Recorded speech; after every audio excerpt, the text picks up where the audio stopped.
আসসালামু আলাইকুম সম্মানিত পেঁয়াজ চাষি কৃষক ভাইয়েরা, যারা এরকম পেঁয়াজের আগাপোড়া বা পার্পল ব্লস নিয়ে দুশ্চিন্তায় আছেন, তারা কি বিষ ছত্রাকনাশক স্প্রে করলে আপনারা এই পার্পল ব্লস থেকে মুক্তি পাবেন, আজকে আপনাদেরকে সেটি দেখিয়ে দেব। এই দেখুন এখন বিষ স্প্রে করা হচ্ছে এই পেঁয়াজের জমিতে। দেখুন প্রচুর পরিমাণে পার্পল ব্লস বা আগাপোড়া লেগে গেছে এই জমিতে।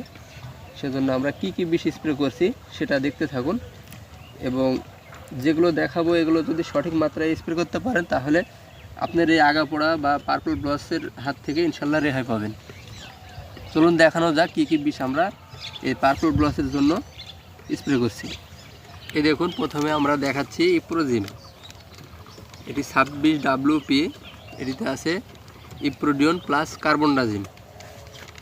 আপনার অতিরিক্ত এই পার্পল ব্লস লাগার জন্যে আমরা ইপ্রোডিয়ন প্লাস কার্বনডাজিম দিচ্ছি। আর যাদের আগাপোড়া একটু কম বা পার্পল ব্লস সেভাবে লাগেনি, তারা শুধু ইপ্রোডিয়ন ব্যবহার করলেও রেজাল্ট পাবেন। তবে ইপ্রোজিমটা ব্যবহার করলে আপনারা অতি তাড়াতাড়ি এই পার্পল ব্লসের এই রোগ থেকে মুক্তি পাবেন। এটি ব্যবহার করছি আপনার এই ইপ্রোজিমটি আপনারা প্রতি ঢোপে 33 গ্রাম হিসাবে ব্যবহার করবেন, প্রতি মেশিন পানিতে 33 গ্রাম হিসাবে ব্যবহার করবেন। আর এর সাথে দিয়েছি আপনার কুইক পটাশ, এটি হচ্ছে এসিআই কোম্পানির কুইক পটাশ। এটিতে পটাশ আছে 50% আর সালফার আছে 17%।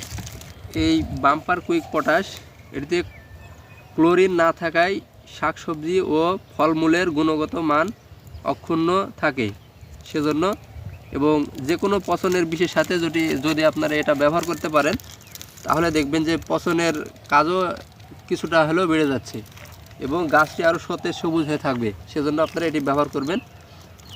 এটি আপনারা প্রতি ঢোপ মেশিনে ব্যবহার করবেন 40 গ্রাম হিসাবে, 40 গ্রাম হারে ব্যবহার করবেন। আর এর সাথে আমরা দিয়ে দিচ্ছি স্কোর। যাদের এরকম অতিরিক্ত আগাপোড়া তারা প্রতি ঢোপ পানিতে 1.5 কাপ হারে ব্যবহার করবেন, অর্থাৎ লিটারে 1 ml হারে ব্যবহার করবেন। তাহলে গাছটিও শক্ত হবে এবং আগাপোড়ার হাত থেকে রেহাই পাবেন, পার্পল ব্লস থেকে রেহাই পাবেন। আর অতিরিক্ত পার্পল ব্লস লেগে যাওয়ার জন্য আমরা তার সাথে ফিলেও ব্যবহার করছি। এটা আপনারা প্রতি লিটার পানিতে 1 ml হারে ব্যবহার করবেন, তাহলে এরকম অতিরিক্ত পার্পল ব্লসের হাত থেকে আপনারা ছত্রাকের হাত থেকে আপনারা রেহাই পাবেন।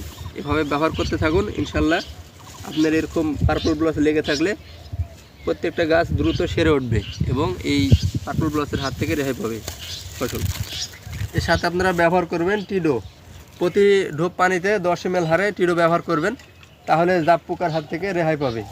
এই জাপ পোকার জন্য আপনার সুস্থ রোগ আক্রান্ত গাছ থেকে সুস্থ গাছেও আপনার ভাইরাসটি ছড়িয়ে পড়বে। সেজন্য আপনারা টিডো এখন এরকম বয়সে আপনার প্রতি ঢোপ পানিতে বা প্রতি মেশিন পানিতে আপনারা 10 ml হারে টিডো ব্যবহার করবেন।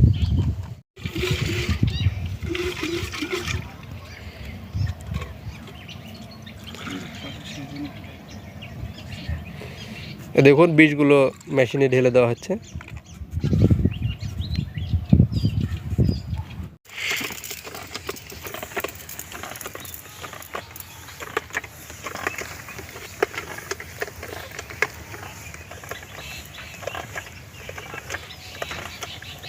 দেখুন এখন বিষ স্প্রে করা হচ্ছে। এভাবে আপনারা সুন্দরভাবে বিষটি স্প্রে করে দেবেন পেঁয়াজে, তাহলে দেখবেন পেঁয়াজের পার্পল ব্লসের পচন থেকে আপনারা মুক্তি পাবেন ইনশাল্লাহ।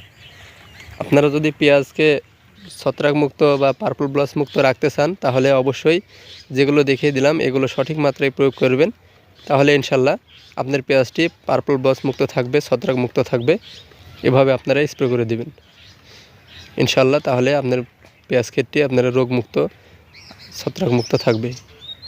চ্যানেলে যারা নতুন আছেন অবশ্যই চ্যানেলটিকে সাবস্ক্রাইব করে আমাদের পাশে থাকবেন। এতক্ষণ যারা আমাদের সাথে ছিলেন সবাইকে ধন্যবাদ।